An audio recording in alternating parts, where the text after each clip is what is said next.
There are a number of technologies that are emerging that our customers and clients are starting to adopt as part of their net zero plan. I guess the most obvious one is heat pumps, which are now being used quite prolifically for providing space heating and other heating within organisations. And if there be air source heat pumps or ground source heat pumps, they are emerging and developing and being utilised quite significantly as part of the decarbonisation programme. Other technologies that are emerging, well, I suppose they're not particularly emerging, but they're being adopted, are things like biomass boilers, which again is a renewable heat source or renewable fuel source in that respect.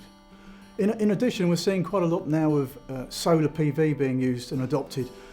more widely as it's developed and technology has improved the performance and efficiencies, and also it's more cost effective. But obviously that reduces and helps implement reduction in carbon associated with electricity and supply and generation of electricity. Other emerging technologies that probably are more into the future, hydrogen obviously has been talked about significantly, and there's a number of aspects of hydrogen that are still being developed in terms of how cost effective it is, how carbon effective it is, but it will emerge at some point and certainly form part of that sort of overall mix of renewable technologies and net zero plans.